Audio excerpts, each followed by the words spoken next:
দেখো, পশ্চিমবঙ্গে যেমনি ভোট উৎসব চলছে, একদিকে যেমনি রোদ বৃষ্টি চলছে, অপরদিকে কিন্তু গণতান্ত্রিক উৎসব ভোট কিন্তু চলছে। এবং ভোট যখন চলছে, ভোটের কিন্তু রাজনৈতিক উত্তেজনাও রয়েছে।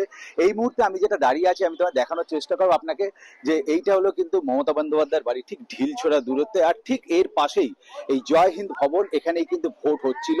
কিছুক্ষণ আগে এই পথেই কিন্তু মানে তীব্র উত্তেজনা বাড়ে। এখানে শুভেন্দু অধিকারী আসেন এবং সেখানে কিন্তু তৃণমূলের সমর্থকদের সঙ্গে একটা সংঘর্ষের পরিস্থিতি তৈরি হয় এবং সেখানে কিন্তু সিআরপি এবং পুলিশ বাহিনীর মাধ্যমে এটা থামানো হয়। কি বলা হয় শুভেন্দু অধিকারীর মাধ্যমে? বলা হয়, শুভেন্দু অধিকারী বলে এখানে বহিরাগতরা ভিড় করেছে, তারা ছাপ্পা ভোট, জাল ভোট দিতে এসেছিল। অপরদিকে তৃণমূলের তরফ থেকে বলা হয় না, এরা সব পাড়া স্থানীয়। আমি দেখাবো যারা পাড়ায় এখানে ছিল, তারা কিন্তু সব স্থানীয় মানুষজন এখানে ছিল।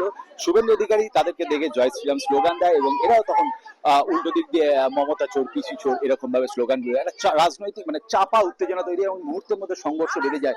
আমি শুধু জিজ্ঞেস করবো, দিদি কি হয়েছিল এখানে? সবাই ভোট করছে, আমরা সবাই মিলে ভোট দিচ্ছি। শুভেন্দু অধিকারীর লোক এসে জয় শ্রীরাম করতে আরম্ভ করেছে। সবাই মিলে উত্তেজিত হয়ে গেছে। দিদির পাড়ার লোক, আমরা দিদিকেই আমরা ভোট দিই, উনি সবই জানেন। তা সত্ত্বেও উনি এসে উত্তেজিত সবাইকে করতে, তখন সবাই জয় শ্রীরাম বলতে, উনি যেই বললো জয় শ্রীরাম, তখন আমাদের লোকরা তখন জয় বাংলা বলতে আরম্ভ করেছে। স্লোগান আর পাল্টা স্লোগানে কিন্তু উত্তপ্ত হয়ে ওঠে। তবে গণতন্ত্রের উৎসবে কিন্তু ভোট চলছে এখনো পর্যন্ত। পশ্চিমবঙ্গে 40% ভোট পড়েছে, সর্বশেষ তথ্য আমার কাছে এটাই পড়ছে।